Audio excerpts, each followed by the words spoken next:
Ya, selamat siang. Assalamualaikum warahmatullahi wabarakatuh. Waalaikumsalam warahmatullahi wabarakatuh. Oke, masih 39 ya. Belum pada masuk semua. Seperti biasa. Nggak virtual, nggak ini telat ya. Oke, kemarin sampai mana kita pembahasannya?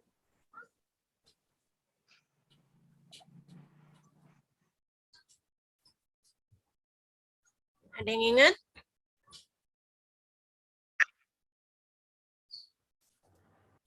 Tentang?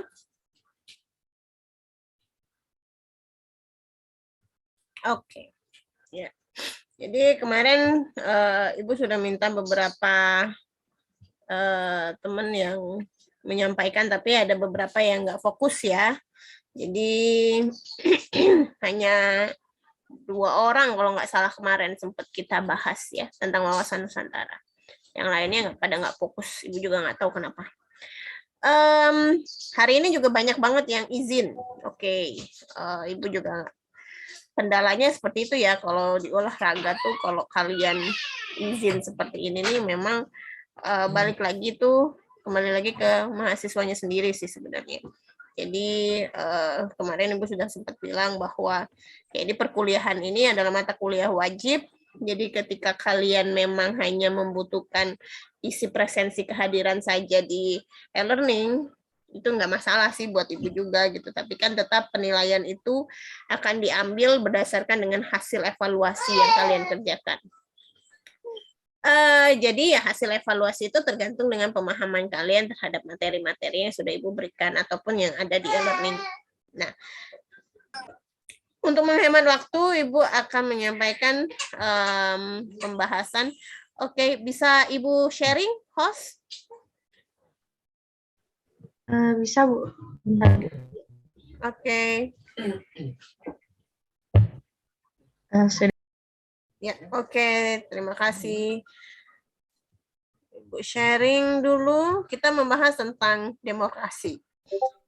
Ya, minggu depan harusnya kita membahas ketahanan nasional. Baru minggu depannya lagi kita membahas tentang evaluasi secara keseluruhan, baru kita UAS. Ya. Berbicara tentang demokrasi, karena Indonesia adalah salah satu negara yang memang membahas tentang itu, gitu ya. Berbicara tentang itu. Kenapa kesini? Sebentar.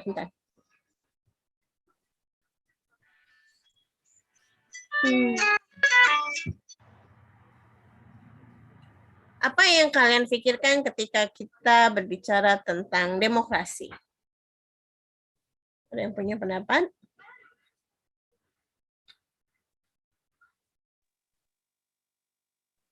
Bebas mengemukakan pendapat. Sistem pemerintahan yang ada di Indonesia, Bu. Sistem yang ada di Indonesia. Lalu? Sistem pemerintahan yang rakyatnya memiliki hak setara. Oke. Di mana semua masyarakatnya memiliki hak yang setara. Ada lagi?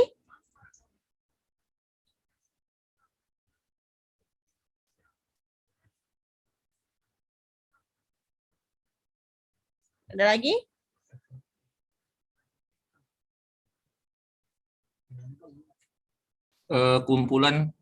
Kumpulan aspirasi rakyat untuk negaranya, Bu. Oke, sekumpulan dari segala aspirasi masyarakat untuk negaranya. Ada lagi? Yang punya pendapat?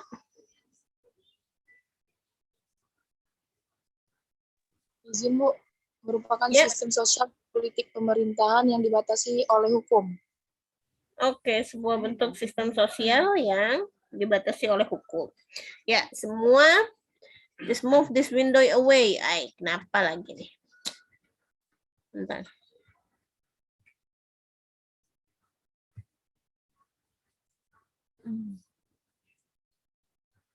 Oke.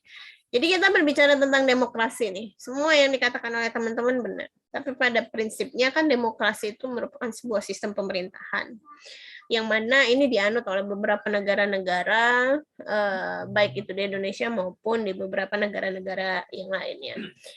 dengan awal mula pemikiran demokrasi ini adalah untuk mewujudkan sebuah negara yang berdaulat berdasarkan dengan kedaulatan rakyatnya. Artinya demokrasi ini muncul dalam ruang lingkup sebuah kekuatan dari rakyat untuk rakyat dan kembali lagi kepada rakyat, seperti itu ya. Secara prinsipnya seperti itu berbicara demokrasi. Nah, kalau kita mau merujuk kepada sejarahnya sendiri, demokrasi ini berasal dari kata demokran kratos gitu ya, dari bahasa Yunani kuno. Dimana kalau kita berbicaranya demos dan kratos ini di masa Yunani kuno dipelopori oleh beberapa para pakar-pakar ilmuwan dari Yunani. Salah satunya itu adalah Aristoteles ya, yang kemudian mencoba untuk menerjemahkan tentang apa sih secara epistemologisnya tentang demokrat dan kratos ini sendiri. Demos itu dalam bahasa Yunani artinya adalah rakyat, sedangkan kratos atau kretin itu merupakan pemerintahan atau kekuasaan. Muncullah prinsip demokrasi itu di dalam masyarakat Yunani kuno pada saat itu. Karena secara sejarah singkatnya, pada saat itu Yunani kuno ini masih dipegang oleh kekuatan dari para raja yang mau berdaulat terhadap pemerintahan yang ada di Yunani pada saat itu.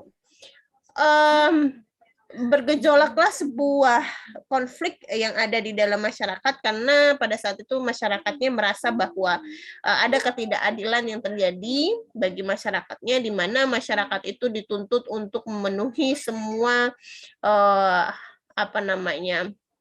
semua kekayaan dari para raja tersebut dengan memberikan hasil bumi, dipekerjakan secara tidak adil gitu kan. Nah, hal-hal yang seperti ini kemudian menjadi sebuah fokus bagi para ilmuwan Yunani kuno untuk melihat sejauh mana sih sebenarnya pemerintahan yang adil di mata masyarakat. Nah, pada akhirnya ketika mereka mencoba untuk mewujudkan itu, mereka memahami bahwa ternyata apa yang dibutuhkan oleh masyarakat itu adalah sebuah titik kesejahteraan gitu ya, sebuah nilai kesejahteraan yang ada di dalam masyarakat itu sendiri, di mana ini harus didukung oleh sistem pemerintahan yang ada di negara tersebut. Nah, pada akhirnya tercetuslah dengan yang namanya demos kratos ini tadi atau demokrasi ini tadi ya.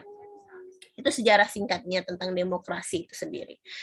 Lalu apa yang menjadi fokus di dalam demokrasi ini? Jadi ada 3 hal penting yang akan dilihat di dalam demokrasi ini tadi adalah pertama, kita berbicara tentang pemerintahan dari rakyat. Ya, tadi yang Ibu katakan bahwa apa sih yang maksud dari makna dari rakyat ini tadi gitu kan?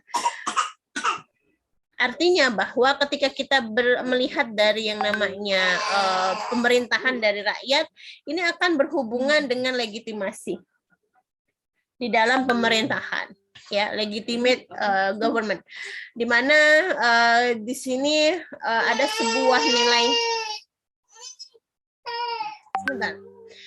Di sini ada sebuah nilai di mana pemerintah ini akan memberikan sebuah nilai legitimasi kepada masyarakat untuk bisa atau untuk mendapatkan haknya gitu ya, dan juga memberikan kewajiban mereka secara rata gitu kan kepada pemerintahan ataupun dari pemerintahan kepada masyarakat seperti itu. Lalu tidak legitimasi pemerintahannya dalam unlegitimate dari government-nya sendiri gitu di mata rakyat, di mana ada ketidakharusan dari pemerintah ataupun rakyat sebaliknya untuk bisa memenuhi kewajiban dan juga hak-hak mereka pada pemerintahan seperti itu. Lalu konsep yang ketiga itu adalah pemerintahan oleh rakyat. Ketika berbicara tentang pemerintahan oleh rakyat ini akan berbicara bagaimana pemerintahan itu dapat menjalankan kekuasaan.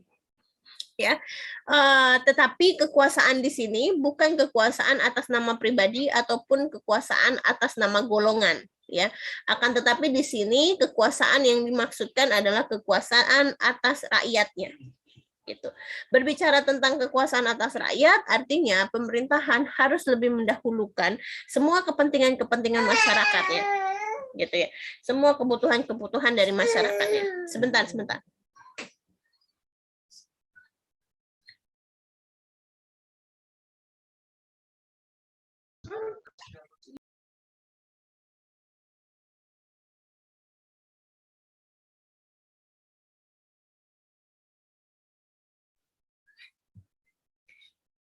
Oke.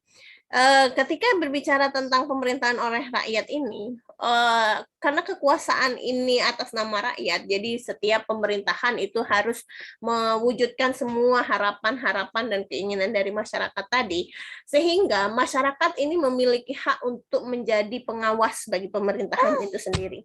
Artinya, semua berjalannya sistem yang ada di dalam pemerintahan itu harus berdasarkan dengan pengawasan dari para rakyat. Seperti itu kurang lebihnya.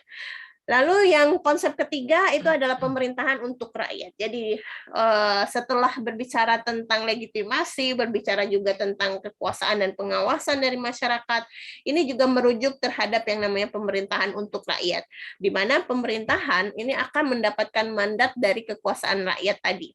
Ya, karena memang rakyat yang memiliki kekuasaan di dalamnya, artinya bahwa pemerintahan itu menjadi sistem yang menjalankan roda pemerintahan itu sendiri, gitu ya.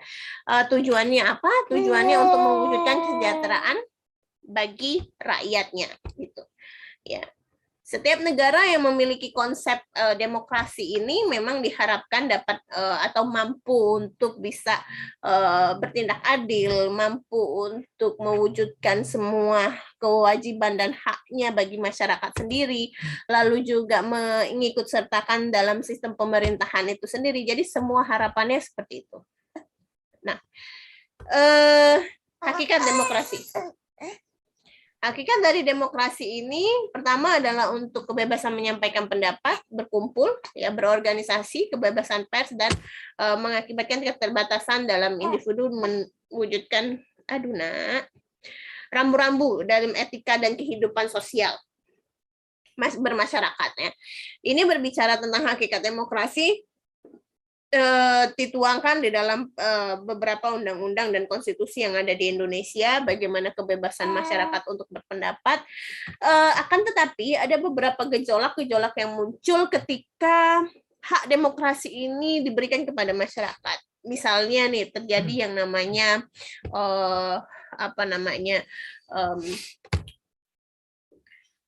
seperti misalnya penyebaran nama baik, perusakan nama baik gitu ya dari pemerintahan. Lalu juga ada penyelewengan terhadap yang namanya kewajiban-kewajiban masyarakat. Nah, ini yang harus dihindari di dalam penyampaian pendapat ini tadi. Karena ada indikasi bahwa dengan diberikannya kebebasan berpendapat ini, masyarakat justru menjadi lebih under control gitu, di bawah dari kontrol pemerintahan. Walaupun memang masyarakat di sini punya fungsinya adalah sebagai pengawas atas pemerintahan itu sendiri. Akan tetapi karena memang dilihat semakin majunya teknologi, semakin berpendidikannya masyarakat, maka akan semakin bebas pula masyarakat itu untuk memberikan pendapatnya.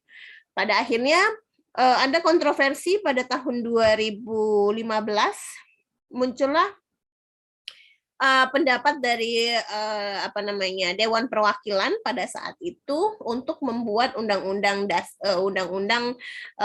tentang pembatasan dalam pemberian pendapat gitu bagi masyarakat. Ini menjadi kontroversi pada saat itu. Tapi memang seharusnya ada kontrol itu dan juga harus secara jelas di dalam konstitusi itu memberikan sebuah batasan gitu ya, sehingga tidak terjadi yang namanya kebohongan publik gitu kan di dalam masyarakat itu sendiri, tidak ada yang namanya penyebaran opini-opini yang negatif di dalam masyarakat. Jadi harapannya seperti itu sebenarnya untuk yang namanya penyampaian pendapat ini gitu ya. Lalu hakikat yang kedua adalah kesederajatan. Jadi untuk berbicara kesederajatan ini antara hak dan kewajiban ini harus dipenuhi secara bersama gitu. Tidak ada yang namanya tumpang tindih dari antara satu golongan-golongan masyarakat ataupun dari kelompok-kelompok masyarakat. Kelompok masyarakat menengah, masyarakat bawah, masyarakat atas itu harus memiliki haknya masing-masing yang sama gitu. Tidak dibeda-bedakan. Akan tetapi kan pada saat berjalannya demokrasi itu sendiri di dalam masyarakat ini banyak menjadi permasalahan baru di dalam masyarakat, sehingga kadangkala malah menjadi sebuah bentuk konflik baru dari masyarakat itu sendiri. Karena apa? Karena kurangnya pemahaman pemerintah terhadap hak dan kewajiban, dan juga kurangnya pemahaman masyarakat terhadap hak dan kewajiban yang sama ini tadi. Sama istilahnya seperti ini. Di dalam agama kan kita dijelaskan bahwa yang namanya adil itu bukan berarti sama rata. Ya, di dalam agama sudah disebutkan seperti itu. Yang namanya adil itu bukan berarti harus sama rata, bukan harus sama rasa, akan tetapi adil itu memang harus sesuai dengan porsinya, harus sesuai dengan apa yang diharapkan, harus sesuai dengan apa yang menjadi batasan kemampuan masing-masing dari masyarakat itu sendiri, sehingga tidak ada yang namanya tumpang tindih di dalamnya. Itu yang disebutkan dengan yang namanya adil. Akan tetapi kadangkala antara masyarakat maupun pemerintahan ini banyak sekali kurang pemahaman terhadap konsep adil ini tadi, gitu ya. Misalnya nih dalam mata hukum, saya juga baru tahu, baru-baru ini saja baru tahu bahwa mengapa sih kalau kita lihat nih para koruptor yang dia adalah seorang pejabat gitu ya, itu punya hukuman lebih minimal dibandingkan dengan para yang pencuri gitu ya, maling lah kalau kita bilang, daripada maling, misalnya maling motor, maling rumah orang gitu, yang ngerampok rumah orang gitu. Jadi dia punya hukum yang berbeda. Bu, kalau koruptor itu kan maling juga, ya betul. Ngerampok juga, Bu, ngerampok kekayaan masyarakat. Ya benar juga sih gitu kan. Akan tetapi ternyata di dalam mata hukum itu ada yang namanya pertimbangan. Nah, pertimbangannya itu adalah, ini saya juga baru tahu sih, hasil dari saya sharing dengan suami saya, kebetulan suami saya adalah pakar hukum ya. Jadi suami saya bilang bahwa ternyata dalam hukum itu sendiri, kenapa kalau kita lihat koruptor itu dihukumnya hanya 1 tahun misalnya, atau hanya beberapa bulan gitu kan, atau hanya batasnya tidak sampai puluhan tahun lah Bu gitu kan. Kenapa sih seperti itu, padahal mereka bermiliar-miliar gitu kan ngerampok negara gitu. Ternyata itu dilihat dari apa yang sudah diberikan kepada negara, apa yang dia sudah berikan kepada negara. Kenapa sih misalnya seorang bupati atau seorang menteri misalnya ya, dia ketahuan koruptor tapi dia hukumannya sangat sedikit gitu, misalnya hanya 2 tahun atau 3 tahun. Karena memang ada pertimbangan di mana dia pernah berkontribusi terhadap sistem pemerintahan yang ada di negara kita.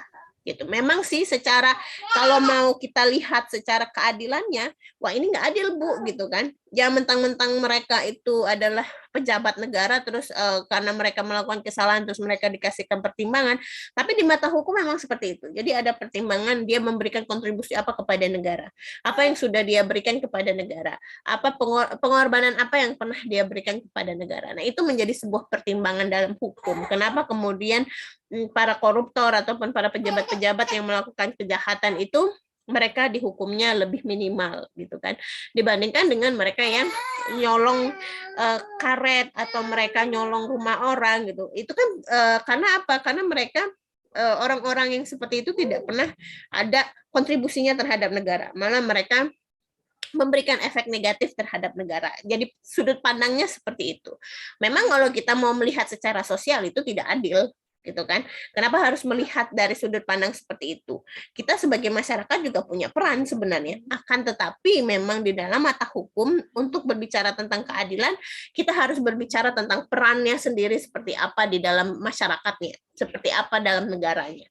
Ya, itu konsepsi tentang yang namanya adil tadi atau kesederajatan, ya. Lalu konsep dalam hakikat keterbukaan. Kita berbicara keterbukaan ini harapannya adalah semua bentuk kepemerintahan itu akan dikelola secara terbuka oleh pemerintahan kepada masyarakatnya. Dari semua aspek-aspek baik itu sosial, ekonomi, politik, itu semua harus terbuka kepada masyarakat. Karena apa? Karena harapannya adalah masyarakat itu dapat dilibatkan secara langsung dalam sistem pemerintahan ini. Gitu. Harapannya seperti itu. Akan tetapi kan memang kita tidak bisa seluruh rahasia negara itu untuk dibuka kepada masyarakat. Kenapa? Karena kadang-kala kan di dalam masyarakat itu ada beberapa orang-orang yang memiliki justifikasi gitu ya, memiliki sebuah ketegangan sosial di dalam masyarakatnya, sehingga kalau pemerintah membuka secara luas semua informasi-informasi tentang sistem pemerintahan, ini akan bisa berakibat kebocoran terhadap informasi negara kepada orang-orang yang ada di luar atau orang-orang yang ada di negara-negara lain gitu. Dan kalau misalnya rahasia negara itu sampai dibocorkan, itu juga bahaya gitu. Ya, makanya beberapa badan seperti Badan Intelijen Nasional gitu itu harus dijaga benar gitu kerahasiaannya. Sebentar ya.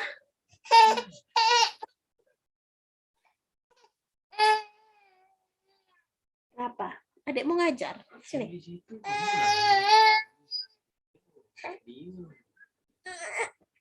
Oh Tuhan. Dah, mantap-mantap sini. Oke. Tuh, minta maaf dulu sama kakak-kakaknya tuh. Kakak, maaf ya, adik gangguin. Kalau mau nggak gangguin, dia nangis-nangis kakak. Minta maaf dulu sama kakaknya. Oke.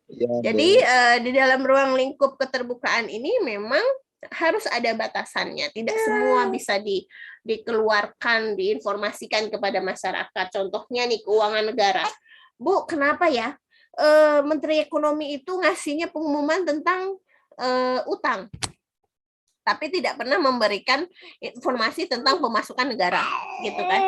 Kalau utang aja Bu diinformasiin sama negara. Nanti kena marah sama kakak-kakak. Gimana coba? Ibu ngomong, ada yang ngomong. Oke, jadi di dalam ruang lingkupnya sendiri ya kita harus pahami bahwa memang beberapa kerahasiaan negara itu tidak bisa dibuka secara luas gitu kepada masyarakat. Walaupun memang pasti masyarakat juga punya keinginan, kita nih sebenarnya pemasukan negara ini berapa sih? Pemasukan negara ini dari apa aja sih? Gitu kan? Apakah hanya dari pajak gitu kan? Belum tentu juga gitu. Jadi artinya memang pemerintahan dan juga masyarakat itu harus punya kesinambungan gitu kan. Masyarakat juga harus sadar bahwa mereka punya peran di dalamnya gitu. Jangan hanya meminta keterbukaan dari pemerintahan tapi masyarakatnya sendiri itu juga tidak terbuka. Salah satunya contoh misalnya tidak mau membayar pajak, atau yang baru-baru ini misalnya tidak mau mengikuti semua kebijakan dari pemerintah. Itu juga menjadi sebuah kendala ya bagi pemerintahan untuk terbuka bagi masyarakat. Saya contohkan aja masalah vaksin nih.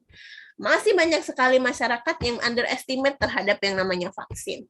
Pada akhirnya apa? Pada akhirnya pemerintah pun underestimate kepada masyarakat. Hasilnya apa? Informasi-informasi negatif saja yang diberikan kepada masyarakat gitu loh. Karena apa? Karena pemerintah udah tahu tipikalnya masyarakat Indonesia ini kalau dikasih tahu yang positif itu malah under control gitu loh. Jadi tidak terkontrol gitu kan. Jadi lebih baik diberikan hal-hal yang negatif. Jadi pada istilahnya jadi pada takut gitu kan. Jadi pada agak ngeri-ngeri gitu. Tapi kalau misalnya dikasih hal yang positif, kemudian under control lagi gitu, loose terhadap kontrolnya. Itu yang membuat pemerintah jadinya berpikir bahwa oke, kami harus gimana nih sama pemerintah. Nah, itu adalah salah satu kendala di dalam keterbukaan ini tadi gitu ya. Lalu yang keempat, ini berbicara tentang etika dan juga norma-norma yang berlaku di dalam masyarakat.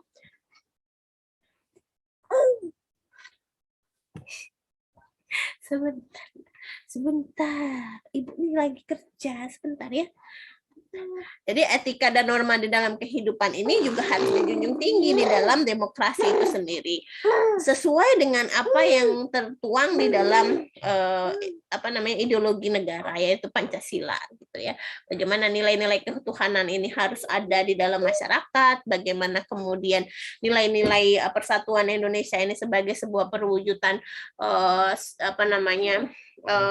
etika dan norma yang berlaku di dalam masyarakatnya sendiri, bagaimana kemudian apa namanya keadilan sosial itu berpengaruh terhadap pelaksanaan norma-norma yang berlaku di negara gitu. Jadi hal-hal yang seperti ini itu memang sudah menjadi sebuah unsur-unsur yang memang mengikat dari demokrasi itu sendiri ya. Jadi hal-hal yang seperti itu menjadi sebuah hakikat pembentukan dari demokrasi. Kalau ada pertanyaan, Bu, sanggup nggak sebuah pemerintahan itu atau sebuah negara itu apa namanya suatu negara itu untuk bisa menerapkan demokrasi ini secara 100% gitu. Karena kalau kita mau merujuk kepada Indonesia sendiri, kan Indonesia juga belum tentu mampu untuk menerapkan sistem demokrasi yang 100% gitu. Tetap artinya tetap ada sebuah pertimbangan-pertimbangan khusus dalam mengelola yang namanya demokrasi gitu. Akan tetapi ya tidak apa namanya tidak menutup kemungkinan ya bahwa Indonesia bisa menjalankan demokrasi ini 100%. Pada prinsipnya demokrasi ini harus ada pengakuan hak asasi manusia, itu jelas ya, karena memang salah satu harapan di dalam demokrasi ini berjalan adalah penerapan hak asasi manusia. Lalu yang kedua, pemisahan atau pembagian kekuasaan. Jadi ini dilihat di dalam trias politika. Kalian bisa baca selanjutnya tentang trias politika karena itu dalam ruang lingkup politik itu sudah dibahas bagaimana trias politika ini memiliki pengaruh. Lalu yang ketiga, pemerintahan menurut hukum. Ya, setiap negara harus memiliki dasar hukum, setiap negara harus memiliki, keluarkan dia. Oh enggak, oke. Saya pikir sinyalnya keluar, oke. Ibu lanjutkan. Jadi di dalam apa namanya konstitusi negara sudah jelas bahwa setiap negara itu harus punya badan hukumnya gitu kan. Kalau dia tidak memiliki badan hukum, tidak ada sebuah batasan di dalam tingkah laku dan juga yang menjadi sebuah patokan di dalam apa namanya nilai-nilai yang berlaku di dalam masyarakat.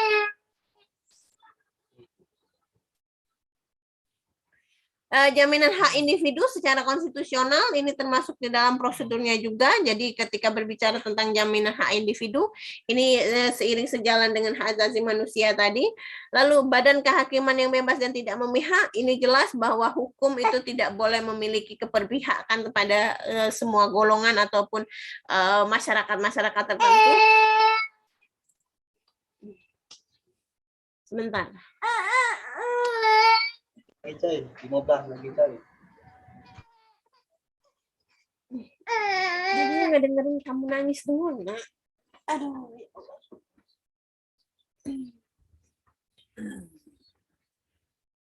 Ya. Ibu lanjutkan lagi. Jadi untuk badan kehakiman yang bebas dan tidak memihak itu memang harus diterapkan gitu ya. Termasuk juga misalnya nih dalam keluarganya ada yang memiliki masalah terhadap hukum gitu, yang menjadi hakimnya tidak boleh keluarganya gitu. Ataupun yang menjadi pengawal pengacara masih boleh ya. Misalnya jadi jaksanya gitu. Nah, itu nggak boleh juga satu keluarga misalnya itu orang hukum semua misalnya. Bapaknya hakim, apa namanya? Menantunya itu jaksa misalnya, terus ada masalah hukum misalnya di dalam keluarganya, itu tidak boleh ada keberpihakan. Jadi harus orang lain, harus hakim lain yang menangani kasusnya gitu. Jadi tidak boleh ada sangkut paut dengan orang-orang yang ada di dalam keluarganya gitu. Itu sudah tertuang di dalam konstitusi. Lalu pemilihan umum yang bebas dan kebersamaan politik ini yang sedang kita lakukan sekarang. Kita coba untuk terus memperbaiki yang namanya pemilihan umum, pemilu ini. Walaupun memang dengan keberagaman masyarakat, dengan keanekaragaman masyarakat Indonesia, dengan berbagai macam apa namanya dinamika yang ada di Indonesia sendiri, ini membuat sistem pemilu ini menjadi cukup apa namanya cukup menguras tenaga dan juga menguras keuangan negara gitu ya. Akan tetapi ya memang harapan dan tujuan akhirnya adalah untuk pemenuhan terhadap suara masyarakat gitu.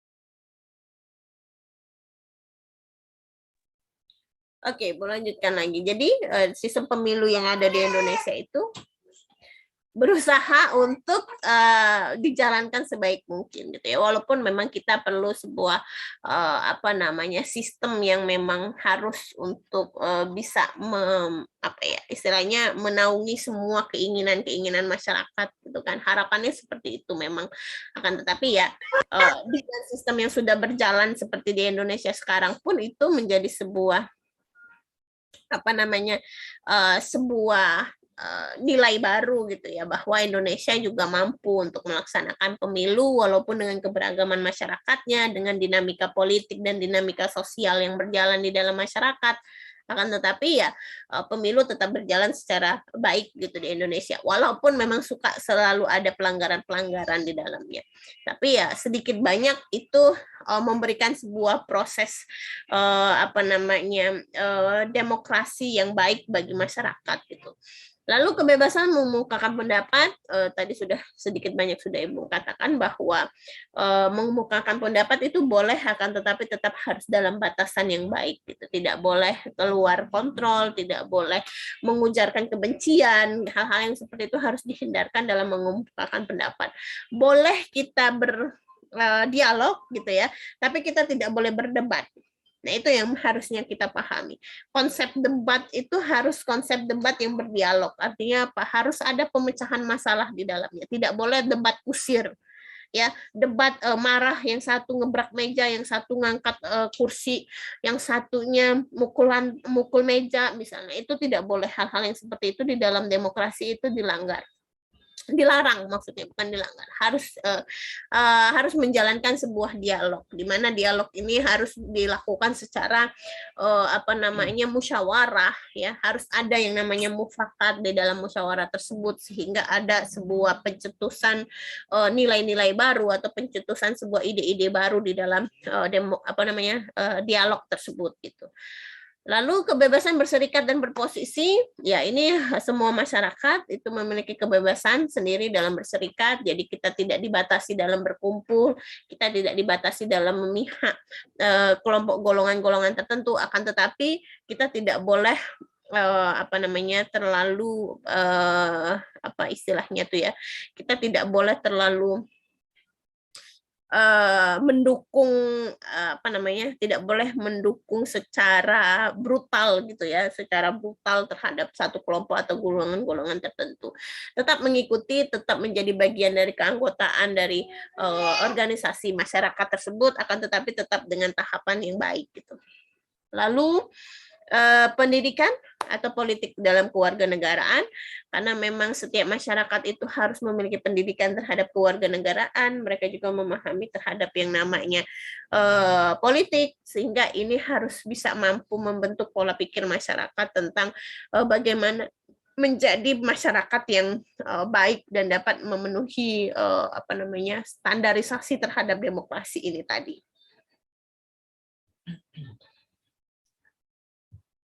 Nah, nilai-nilai kesadaran akan pluralisme, jadi kita berbicara pluralisme itu berbicara tentang keberagaman yang ada di dalam masyarakat Indonesia ini menjadi sebuah apa nilai-nilai yang kebersamaan gitu ya.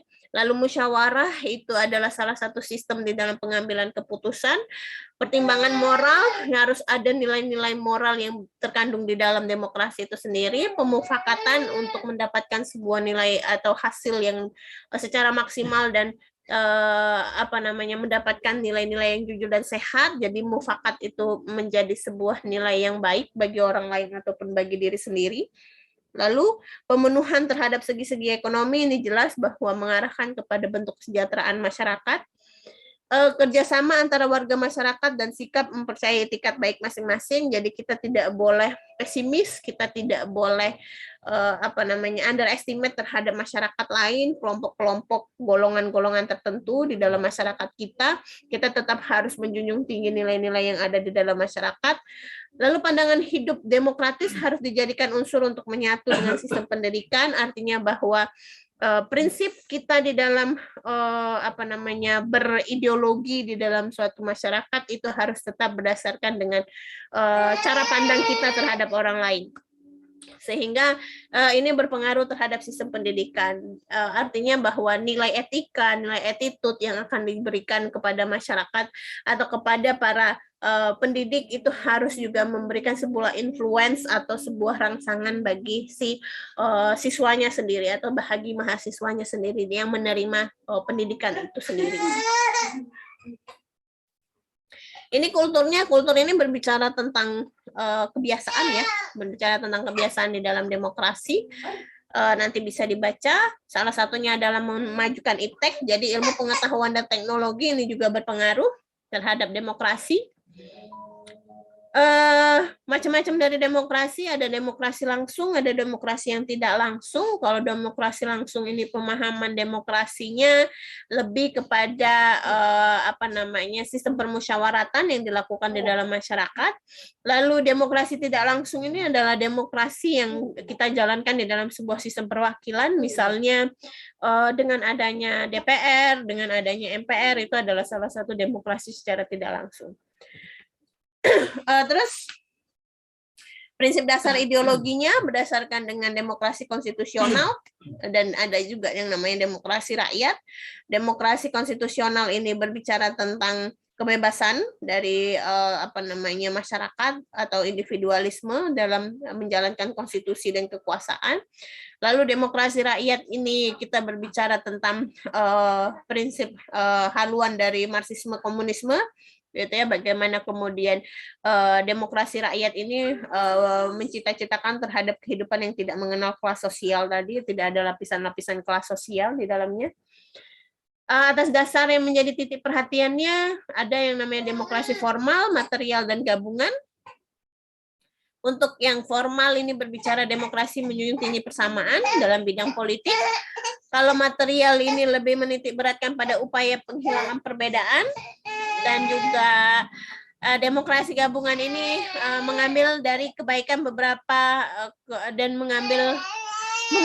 membuang beberapa keburukan-keburukan dari demokrasi formal dengan demokrasi material.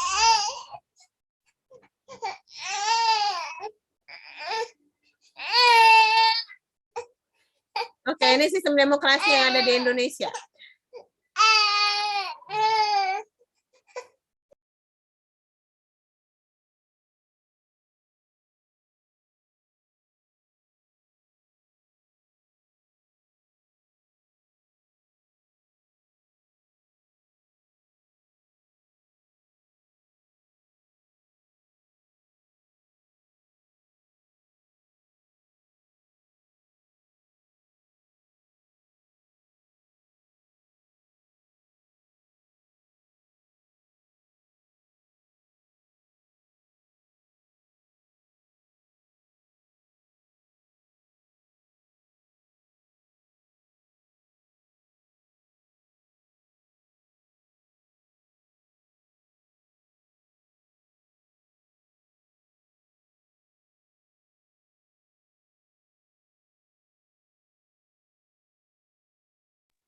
Oke,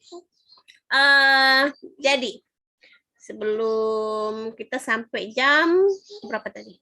3:30 ya? Astaga. Iya, Bu. Ya, kita sampai jam 15, berapa tuh kalau sejam, 20, 4 sejam. Oh ya, sampai jam ini berarti ya, 4 kurang, ya, 4 kurang 10 lah. Ya. Nah, Ibu ingin kalian berdiskusi, memungkakan pendapat tentang bagaimana berjalannya demokrasi yang ada di Indonesia. Ya, dilihat berdasarkan dengan prinsip-prinsip dari demokrasi tadi, lalu juga bagaimana perkembangannya yang ada di Indonesia seperti apa gitu ya. Jadi kalian cari dulu bahannya selama 10 menit, nanti kita diskusikan lagi. Akan Ibu berikan beberapa pertanyaan-pertanyaan untuk bisa kalian jawab gitu ya. Pertama itu adalah bagaimana sistem demokrasi yang dijalankan di Indonesia berdasarkan dengan prinsip-prinsipnya yang tadi. gitu ya. Lalu seperti apa perkembangannya yang berjalan di Indonesia? Jadi dari kapan sih kita mulai menjalankan demokrasi ini? Lalu juga seperti apa namanya bentuk-bentuk dari demokrasi yang dijalankan di Indonesia dan bagaimana dinamika demokrasi Indonesia itu, gitu. Oke, nanti baru kita akan saling share bersama seperti apa pendapat teman-teman. Jadi ada beberapa ya. Jadi bagaimana sistem demokrasi yang dijalankan di Indonesia gitu ya, berdasarkan dengan prinsipnya, lalu perkembangannya, bagaimana perkembangan demokrasi itu sendiri, dari mulai kapan sih demokrasi itu berjalan di Indonesia.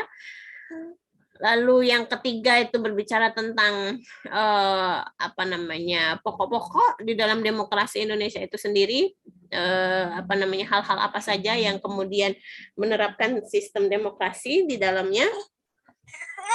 Lalu bagaimana dinamikanya, ya, bagaimana dinamika dari demokrasi yang ada di Indonesia itu sendiri.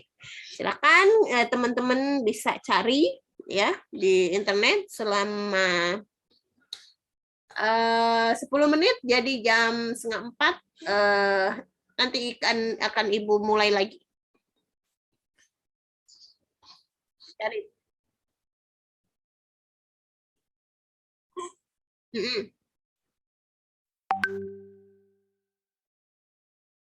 Yang nomor satu tadi itu bagaimana penerapannya.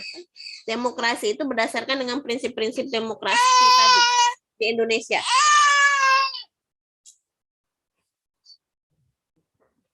Oke, jam 3:30 ya. Silakan dicari. Nanti Ibu akan bertanya secara acak. Jadi kalau ada yang nggak nyari, ya nggak bisa jawab, berarti nggak nyari.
dengan disampaikan demokrasi memiliki makna legitimasi bahkan disebut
Selamat datang di pembelajaran. Kami akan menunjukkan bahasa Yunani yang bagi beberapa hal. Yang pertama, keterlibatan dan imaginasi manusia bisa didapatkan. 9. Persamaan kedudukan di depan hukum. 10. Adanya peradilan yang jujur dan tidak mengikat rakyat. Ya langsung, peribahasa demokrasi dan demokrasi ketiga. Demokrasi Pancasila. Demokrasi ini dianut oleh Indonesia dan tata nilai sosial budaya bangsa Indonesia sendiri. Dari dulu dasarkan akuntabilitas yang mana negara yang berketuhanan yang meraih dengan Tidodo 1900 urus ada 49 dan 65. Konstitusi Demokrasi 150. 2. Dan 5. Dan dengan Hakim Tumisilan Pembenaran 1945 di antaranya adalah adanya membangun kesatuan bekerja sama membersihkan keputusan musyawarah di antara sama.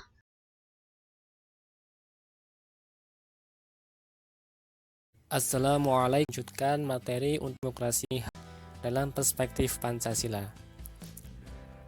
Untuk saat ini bila kita lihat dulu, kemudian mengikuti, silakan bisa berikan klasifikasi pendahuluan. Apa yang peristiwa tersebut mati kelolaan untuk apa itu demokrasi? Hakikat demokrasi itu apa? Kata itu ya adalah menjadi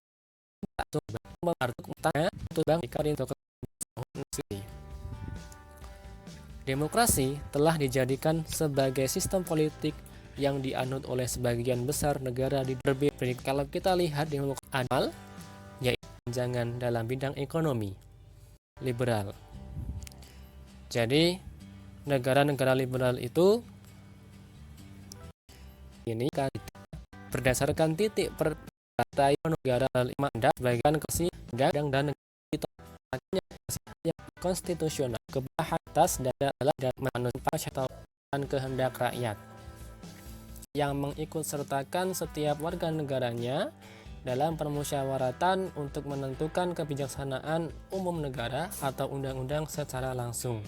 Nah, ini biasanya dilakukan oleh pada masyarakat atau pemerintahan di Yunani kuno dulu, karena rakyatnya yang masih sedikit, sehingga sangat mungkin untuk melakukan demokrasi langsung karena mengikut sertakan setiap warga negaranya dalam menentukan kebijaksanaan.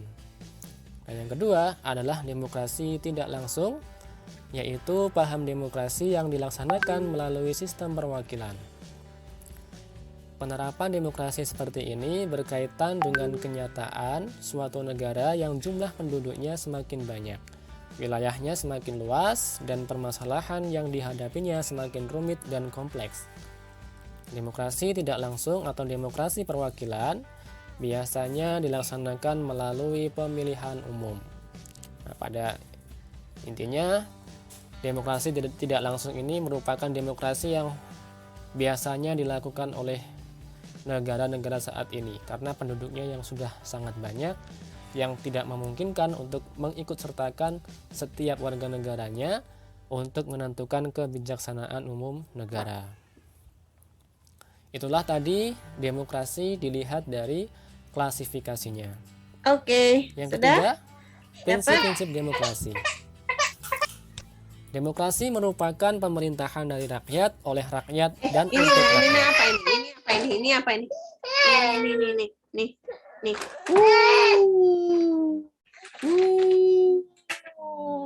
Apa ini?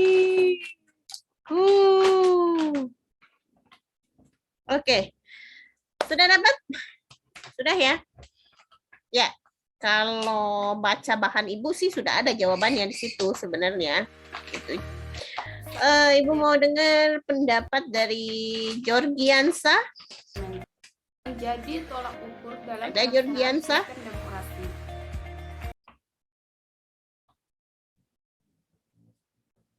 My job is to make college easier because Georgiansa? students have a lot on them. Assalamualaikum adalah pernyataan tercantum dalam sila keempat Ada nih. tahan Ada, kekuasaan tapi nggak ada. Inilah kesatuan jumlah partai pada rentang waktu 17 Georgiansa. April Oke. dimasuki konsep demokrasi Georgiansa ya. yang parlementer. DPR GR, peranan lembaga legislatif dalam sistem politik nasional menjadi semakin lemah.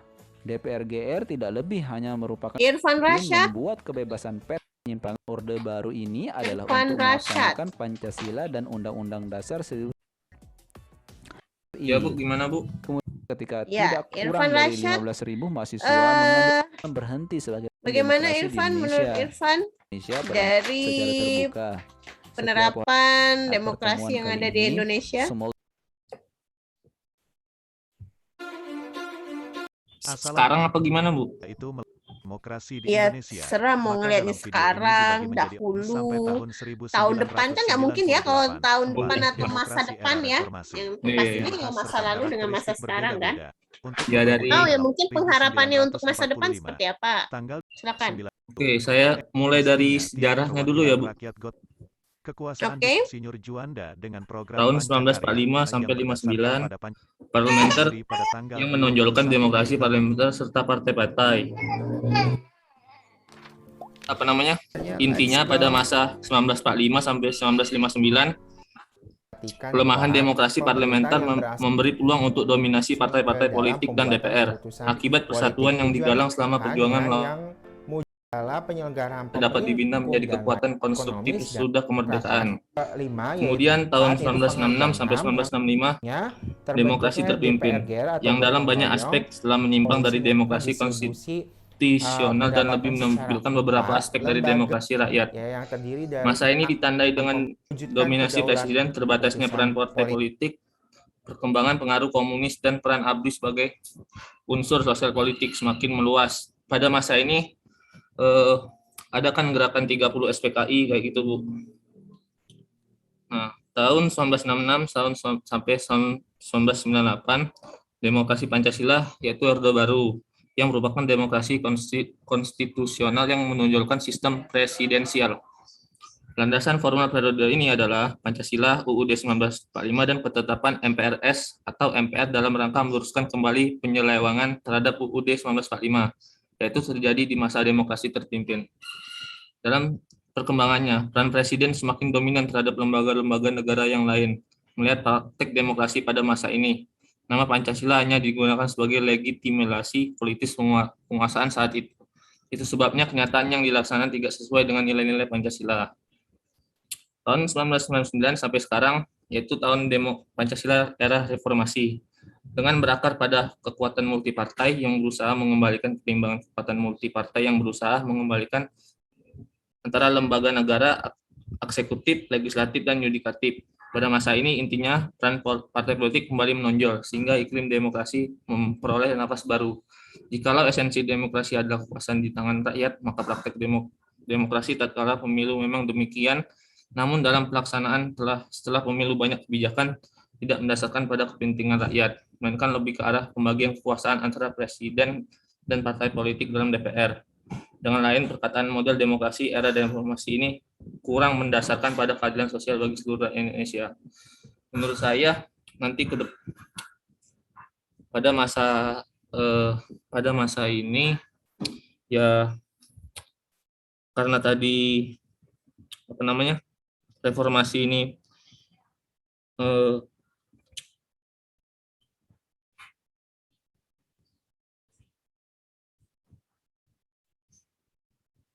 pada masa ini pembagian kekuasaan antara presiden dan partai politik dalam DPR, dengan kata lain kurang mendasarkan pada keadilan sosial. Ya banyak ini, Bu, pada masa ini banyak keadilan itu tidak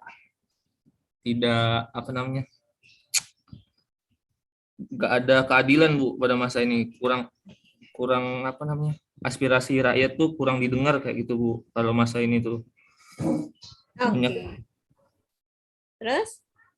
Terus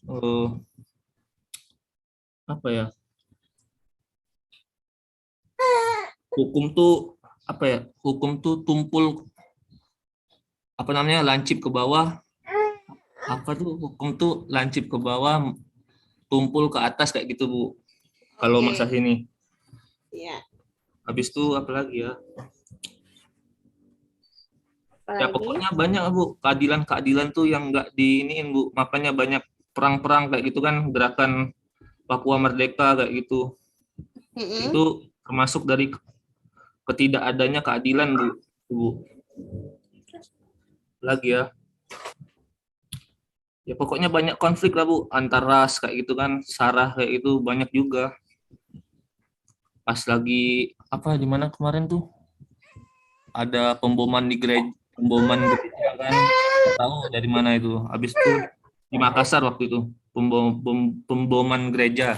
Habis itu di mana lagi tuh yang itu perusakan masjid kerusakan apa namanya masjid di Papua kemarin. Saya dengar itu. Habis itu ya banyak Bu. Karena ketidakadilan itu. Mungkin apa namanya tuh apa namanya will itu apa ya? Harapan saya ke depan mungkin diperhatikan lagi apa namanya hukum-hukum tuh nggak mandul ke bawah kayak gitu Bu, nggak tumpul ke bawah kayak gitu Bu, lebih kesetaraannya itu di ini lagi Bu, apa namanya ya setara lah kayak gitu Bu. Mungkin itu saja bagi saya Bu. Oke, terima kasih Mas Irfan Rashad. Ada yang mau menanggapi apa yang disampaikan oleh Mas Irfan? Nggak ada? Oke. Begitu Mbak Melati Kurniati Sari.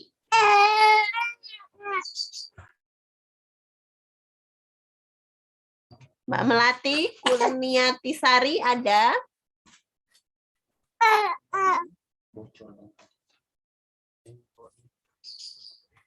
Melati Kurniati Sari.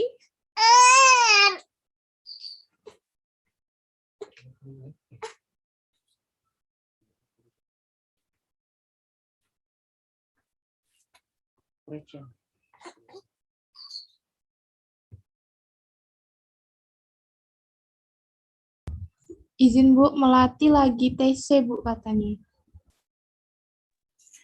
Oh, yakin nih WC. Ngabarin temennya bisa, nongol di sini nggak bisa. Oke lah. Boy Anjay. TC Bu. Boy TC, Bu. Anjay. Latihan Bu ya, bukan kuis.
Boy Anjay. Sama juga. Aduh, kalian ini. Mas Muhammad Dwirian.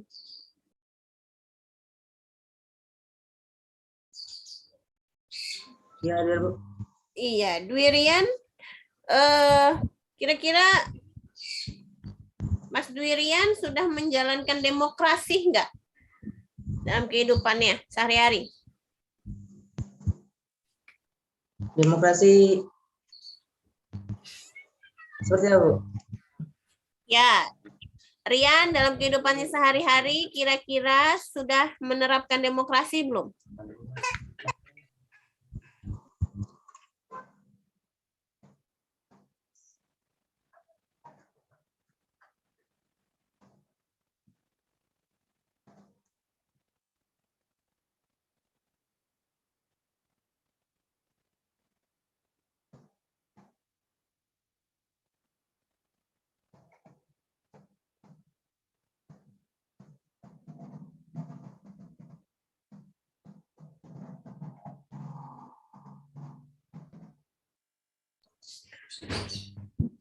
Gimana?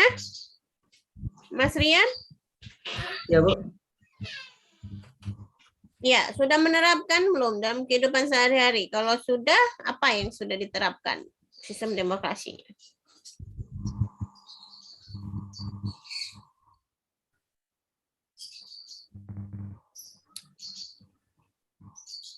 Dalam kehidupan keluarga Bu, sepertinya Bu.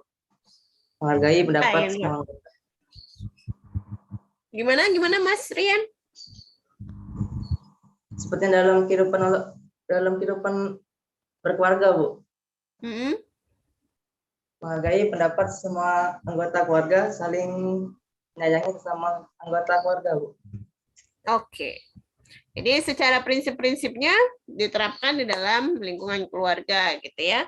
Kalau kita mau melihat di Indonesia berarti dalam ruang lingkupnya yang namanya demokrasi ini dijalankan ketika kita melihat beberapa nilai-nilai demokrasi sesuai dengan beberapa ayat-ayat yang ada di Undang-Undang Dasar 1945 gitu ya, dengan menjalankan kedaulatan di tangan rakyat tadi. Contohnya dalam kehidupan sehari-hari kita menerapkan prinsip kebebasan berpendapat di dalam keluarga gitu kan. Lalu juga saling musyawarah mufakat pada masyarakat setempat gitu. Itu adalah penerapan secara prinsip-prinsip dasarnya dari yang namanya demokrasi. Oke, terima kasih Mas Rian. Mbak Grace Yunike?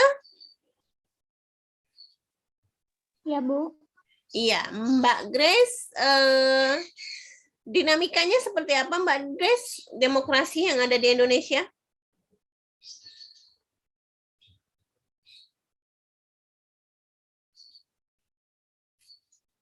Seperti apa dinamikanya demokrasi yang ada di Indonesia?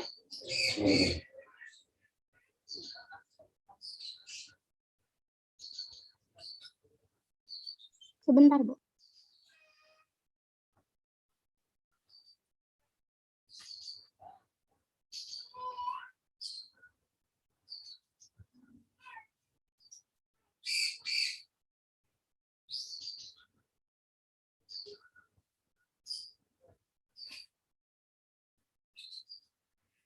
Iya, Mbak Grace, bahan itu sudah ada sebenarnya di e-learning, tinggal dibaca saja ya. Nih, nampaknya banyak yang memang tidak mempelajari, padahal bahan sudah Ibu kasih dari minggu lalu tuh sebenarnya. Jadi tinggal dibaca saja apa yang Ibu sampaikan dan Ibu tanya sore hari ini gitu ya.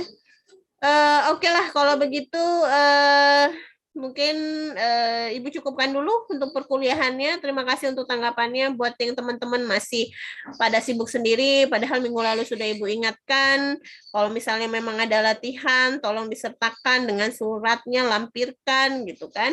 Tapi tetap saja ada yang masih tidak mengikuti perkuliahan ini, entah dia memang tidur, dipanggil berkali-kali juga tidak jawab, gitu ya. Ya semua kembali lagi kepada kalian sih sebenarnya, karena Ibu sendiri sudah bisa melihat mana yang memang aktif, mana yang memang kooperatif ya di dalam perkuliahan, mana yang memang punya niat untuk kuliah, itu sudah bisa Ibu lihat sekarang gitu. Jadi bagi yang memang tidak punya niat, jangan salahkan Ibu kalau tidak lulus untuk mata kuliah kewarganegaraan. Ya, jangan ada drama, Bu, saya masuk terus di e-learning, saya masuk terus di WhatsApp ya, di WhatsApp grup, saya juga ikut Zoom, tapi kalau saya tanya atau Ibu bertanya tidak ada jawaban, tidak ada tanggapan.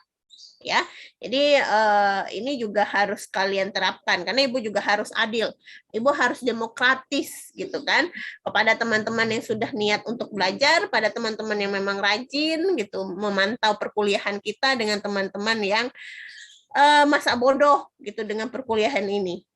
Ya, jadi ya terserah, kembali lagi kepada teman-teman yang bersangkutan. Tapi yang pasti Ibu sudah bisa menilai dari pertemuan 1 sampai dengan yang sekarang.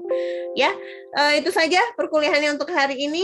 Terima kasih untuk teman-teman yang sudah hadir dan sudah mengikuti, dan minggu depan dengan mata kuliah yang sama dengan materi yang berbeda nanti akan Ibu sampaikan di e-learning, akan kita bahas, dan juga Ibu mau melihat minggu depan itu kita ke forum diskusi, mudah-mudahan e-learningnya oke, jadi forum diskusi itu bisa kalian manfaatkan di e-learning.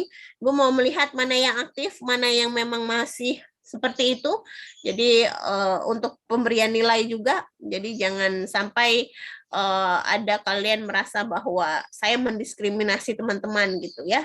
Itu saja dari Ibu, terima kasih untuk pertemuannya dan kehadiran dari teman-teman, semoga kita sehat selalu dan selamat sore. Assalamualaikum warahmatullahi wabarakatuh.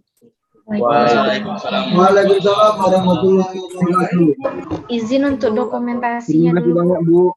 Ya, tadi nggak di-record ya, Mbak? Belum di-record tadi, Bu. Soalnya tadi Recording in progress. Oh, alah, ya. stopped. Oke, nggak apa-apa lah. Oke, berarti- sudah ya. Oke, terima kasih. Dokumentasinya belum, Bu? Oh, mau dong. Iya, Bu. Silakan, Mbak. Slide 1, 1, 2, 3. Slide 2, 1, 2, 3. Untuk slide 3, 1, 2, 3. Terima kasih, Bu. Sudah. Ya, terima kasih, Ibu tutup ya. Terima kasih. Selamat sore. Assalamualaikum warahmatullahi wabarakatuh. Ibu end meeting all ya. Waalaikumsalam warahmatullahi wabarakatuh.